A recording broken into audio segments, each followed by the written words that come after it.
Hi everybody, I'm David Lisot. We're here in Memphis, Tennessee. It's June 18th, 2010. I'm at the Memphis International Paper Money Convention, and I'm speaking with Arthur Friedberg. Let's talk about the cultural properties situation. There seems to be a division of the United States State Department, the Cultural Heritage Office, that has taken it upon itself not just to be an impartial government organ, but rather to be an advocate for probably the most extreme elements of the American archaeological community, to the extent that it almost gives the appearance that this office of the State Department is a wholly owned subsidiary of the Archaeological Institute of America. There have been several instances in the past several years in which, although coins have always been excluded from memoranda of understanding in terms of what types of cultural property need to be restricted from import into the United States, where the State Department has put forth regulations. We're talking now particularly in the case of Cyprus and China, in which case they said that certain classes of coins cannot be imported into the United States from these countries unless there is suitable provenance showing that these coins conformed to the standards of the UNESCO treaty, which have to do with where they were found and whether they were out of the source country before a specified date. What's interesting about the cases of Cyprus and China is, based on our knowledge from a Freedom of Information Act lawsuit, neither Cyprus nor China ever requested that coins be put on this list until some very strange things happened. In the Cyprus case, we found it wasn't in Cyprus's original request, but it was only included with very, very short time before the hearing, and interestingly enough, only after a State Department official was given an award concerning Cypriot archaeological heritage. With the Chinese case, we asked the State Department, and this is the IAPN, the International Association of Professional Numismatists, of which I was president for 6 years. We asked the State Department for the text of the original Chinese request in the Chinese language to see if coins were included, and they would not give it to us on terms of national security. We have subsequently found out that China never requested these coins be included, and originally the archaeologists wanted all coins before 1911 to be included. They didn't do that. They restricted it to prior to 10th century BC.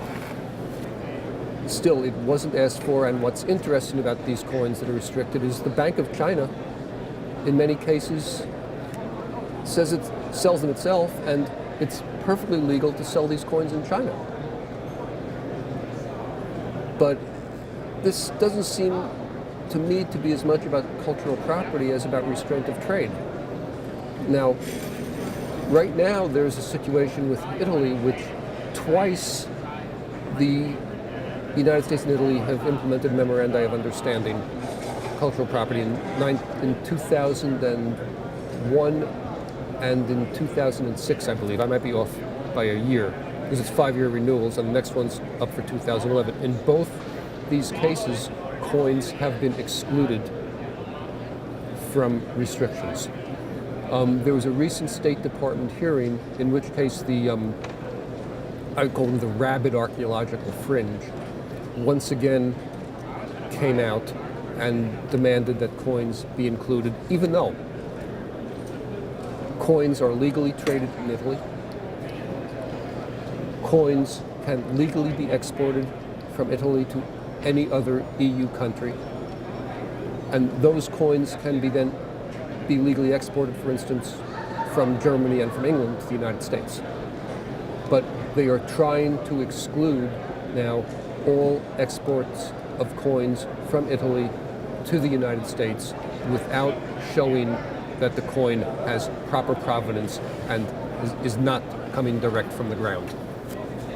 And when you look at the sheer number of ancient Roman coins that exist, and the numbers are in the it has to be in the tens of millions at the least, who is going to provide a provenance for every $4 and $5 coin? But that's what they want. And they don't want it for the sake of showing the provenance. They want it because they know that this is so draconian and so impossible that what it will do is shut down collecting. And that is really what these people want. Why do they want to stop people from collecting? Because they believe that coins should only belong to the archaeologists, even though right now there are storerooms in the basements of Italian museums with coins that are rotting, that they don't have the time to curate, they don't have the money to protect, and they don't have the ability to study. But nonetheless, they think all of these coins should just go right into these basements, that the museums should have everything. They need to study them for their archaeological context, which if they just make note of it when they excavate, you have your context there. Now, the fact that the Italian police can't control their own sites is not something that Americans should have to pay for. So what can people do to help with this situation? They need to contact their congressman, and they need to raise hell. Because you start with ancient coins, and sooner or later they're going to go to the Italian Renaissance. Once they get past the Italian Renaissance, they're going to go to the 19th century. Remember, in the year 2050, any coin made before 1950 is going to be an antique. Okay, and that's the slippery slope that you're on. And you just need to make lawmakers aware of it. I mean, it's not a question of that the archaeologists are right. And I'm not saying that they're not good people. I'm not saying that they don't fully believe in what they're doing. I'm just saying they're wrong. In this case, they're wrong. And they are being unreasonable. No, you shouldn't have metal detectors going through unplowed fields. Yes, you should have a way, as the English do with their treasure trove scheme, you should have a way to reward a person who has a find. But when there's no reward, then there is no incentive.